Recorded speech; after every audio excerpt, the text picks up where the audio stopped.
اللي عملت افلام حلوه جدا كتيره مع عبد الحليم وغيره من الفنانين.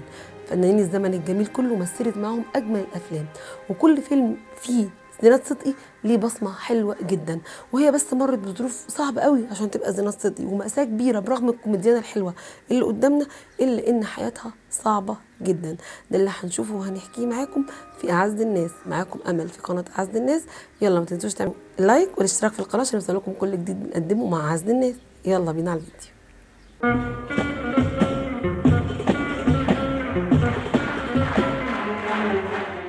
لان الفيديو النهارده طعمه كده حلو وخفيف على ايه فايدة الحلاوة الحلوة من غير ما حد يحل بيها يا ام القلب، وكله حاجات حلوه، الا ان كل حاجه حلوه فيها برضو شويه نغصات. ده لازم، هي الحياه كده. لكن زينات صدقي بقى كانت بهجه الافلام بصراحه. افلامها كلها وخفه دمها كده تحسوها طبيعيه. يعني اكيد الست دي لما كانت في الحقيقه كانت فعلا دمها خفيف. اقري يا اختي اقري وقولي لي لحسن خلاص ما عادش فيا بعد الشر عليكي يا اموره. استحاله تكون دمها ما كانش خفيف، استحاله. فزينات صدقي انا عن نفسي بحبها جدا، وانا عارفه ان انتوا كلكم بتحبوها جدا. هي عملت مع عبد الحليم افلام حلوه، خلت لطعم الافلام برضو بهجه كده حلوه. عملت مع عبد الحليم شارع الحب وايام اتجوز يا هول تلك الصاعقه. تتجوز مين يا؟ اللي ما تتسمى، اللي اسمها مقسوم اتنين تر. حسب لي ايه اللي خبطك في نافوخك مره واحده؟ من الحلوه ومعبود الجماهير. ومش عارفه في فيلم رابع ولا لا، انا مش قادره اتذكره. لكن هي بتخلي الافلام ليها طعم حلو. في ايامنا الحلوه كانت طالعه ست ثانيه اللي بتخيط لهم الهدوم وتعمل لهم كل حاجه علشان يقابلوا فاتن حمامه. وفي شارع عارف يا حبيبي انا مش قلت لك لا حياه مع اليأس ولا يأس مع الحياه كده؟ خلاص وزيرنا المفوض يسلم من اول معركه. ليه ما وراكش رجاله ما وراكش نسوان؟ هي اللي خلته ياخد الشهاده وعلمته وبعد غوايشه علشان خاطره. والألف جنيه هتجيبيها منين يا ست ترتر؟ موجودة هرهن سختي، وإذا ما كفتش أرهن البيت والقهوة وكل ما ملكت يدايا. هي الدنيا خلصت ولا إيه؟ الله، طب وشرف اللي بحبه ولا أعدامه بدري؟ إن جت على رقبتي أقدمها لك يا سمنع. زينب محمد سعد اتولدت في 1913 في اسكندريه. هي كملت التعليم الابتدائي، وبعد كده والدها ما رضيش يخليها تكمل تعليمها وقال لها خلاص كده البنت للجواز. تتجوز ازاي بس انها 13 سنه؟ هو ما عندوش الا كده، وفعلا جوزها من ابن عمها اللي كان اكبر منها ب 17 سنه. الجواز ده ما تمش الا 11 شهر بالظبط، وبعد كده اتطلقت لانه كان مش كويس معاها وكان دايما بيضربها. حياتها معاه كانت صعبه جدا، فطلبت الطلاق واتطلقت منه. بعد ما رجعت بقى بيت اهلها بقت تروح مع صديقه ليها يروحوا كده المسارح ويلفوا ويغنوا، لانها كانت غاويه الفن من وهي صغيره. انا كنت عايزه ان قرايبي اللي كانوا بيلموني متبرئين مني لحد دلوقتي كان نفسهم، بس طبعا تسجيل تلفزيون مش كده، وكلهم عندهم تلفزيون. لكن لما اهلها عرفوا بقى يعرفوا انها بتروح تحيي افراح وبتغني فيها، منعوها تماما من الخروج. راحت هربت هي وصاحبتها وقالوا خلاص بدل خيريه صدقي. بس طبعا هي اسمها زينب محمد سعد عشان في ناس كثيره جدا كانوا فاكرين ان هي مش مسلمه، لكن هي طلعت مسلمه. ولكن هي غيرت اسمها، كانت عايزه تسمي نفسها زينب صدقي. قالوا لها لا، في ممثله اسمها زينب صدقي. خدت اسم صدقي ده من صاحبتها خيريه صدقي، ولكن سموها بدل زينب زينات عشان كان في ممثله اسمها زينب صدقي. وبقت بقى مشهوره جدا وتعرفت خلاص في السينما. واتجوزت بقى زينب صدقي لواحد حبها جدا جدا، بس الواحد ده ما كانش قايل لاهله. لكن الجواز كان في فرح ولان اهله في بلد تانية غير القاهره، فهو عمل لها فرح في وسط الفنانين بتوعها ووسط الفرقه كده واتجوزها، لانه كان رجل جيش، يعني كان حاجه كده مهمه في الجيش. فما كانش عايز يقول لاهله برغم انه عاش معاها سنين طويله، لكن هو رفض انها تخلف منه، ما كانش قابل ابدا انها تخلف. هي اتجوزته مده طويله، اتجوزته مده 14 سنه، وبعد كده مامته عرفت لما ابوه اتوفى.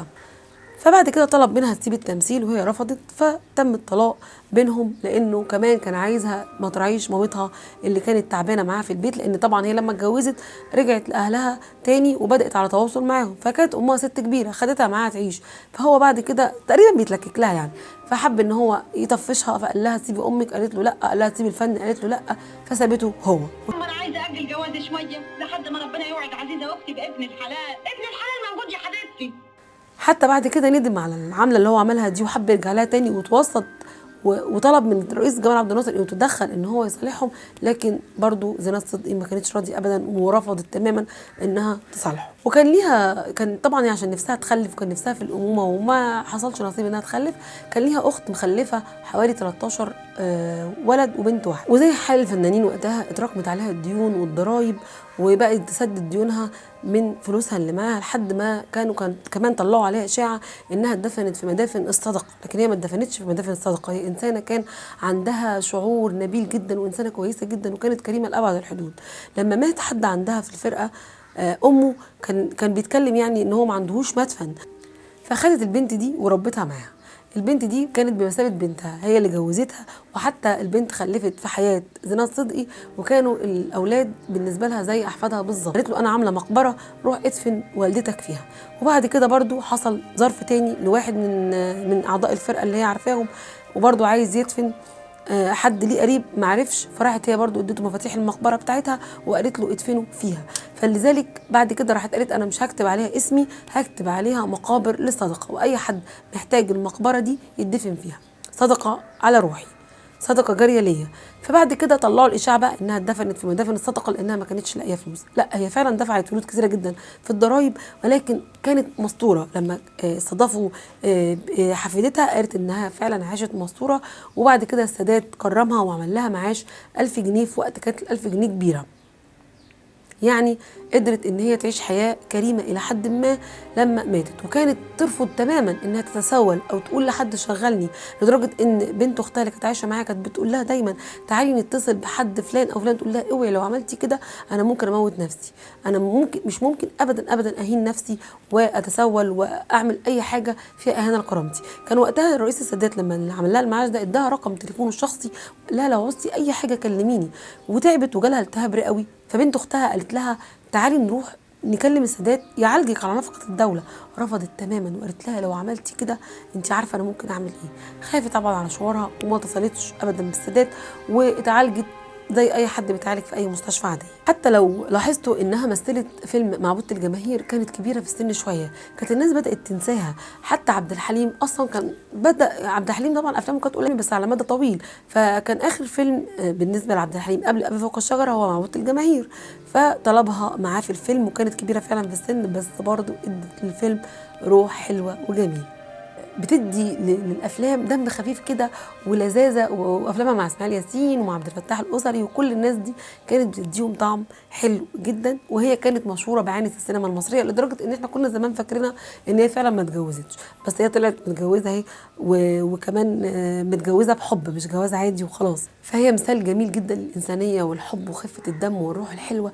اتمنى ان انتوا تدعوا لها بالرحمه، لان هي ما عندهاش اولاد، لكن ربنا سخر لها ان احنا نعمل فيديو مخصوص علشانها، عشان كل اللي بيحبوا الزمن الجميل والناس الحلوه دي اللي مش هتتعوض ابدا ان احنا ندعي لها بالرحمه والمغفره. هي اخر فيلم عملته برده كانت كبيره، كان فيلم بنت اسمها محمود، فكان من شكلها في الفيلم انها فعلا ما تقدرش تعمل افلام ثانيه لان برده للسن احكام، وهي توفت سنه 78. ربنا يرحمها رحمه واسعه من عنده، وهي تستاهل كل خير، واحنا تذكرناها معاكم في اعز الناس عشان دايما ندعي لها بالرحمه والمغفره. شكرا لكم على المتابعه، واتمنى ان انتم ما تكونوش نسيتوا تحطوا اللايك والاشتراك في القناه لو كنتوا وصلتوا لحد اخر.